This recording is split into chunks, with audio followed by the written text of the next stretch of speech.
你有冇見過河入邊伸手出嚟啊？我哋村嗰條浸死人嘅河，每一年7月初7都會有隻手由水入邊伸出嚟，向岸上邊招手。我叫做蘇婉霜，係徽州一個水鄉古鎮嘅守河人。我哋蘇家世世代代都守住村口嗰一條青溪河，傳到我呢度已經係第17代啦。守河人唔係睇水位嘅，係睇河入邊啲嘢嘅。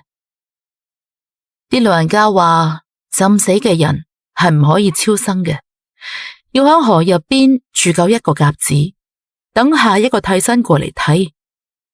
替身過嚟啦，水鬼先可以走。替身唔過嚟呢，水鬼就要喺河入邊住。每年7月7會上嚟招手，邊個應咗呢？邊個就係下一個。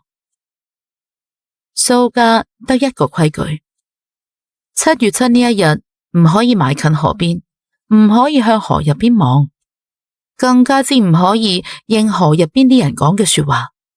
邊個應咗，邊個就要去睇。我阿嫲係上一代嘅守河人，佢守咗60年，從來都冇出過事。但喺舊年7月7，佢一個人去咗河邊。等我揾到佢嗰陣，佢坐喺條河堤上邊，對鞋除咗放埋一邊，兩隻腳浸咗喺水入邊，人已經冇咗。佢嘅嘴邊仲掛住個笑，好似同嗰啲咩人傾緊偈咁。法醫話係浸死嘅，但係佢塊面離水面起碼仲有半米遠，啲衫仲係乾嘅，淨係對腳浸喺水入邊啫。佢死嗰一日係7月初7，佢77歲。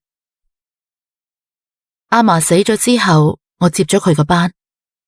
村入邊啲人話我係第17代守河人，但我知我唔係。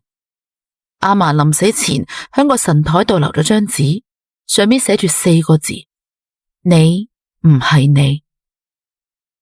我唔知咩意思，但由嗰陣開始，我成日都覺得身邊多咗啲嘢。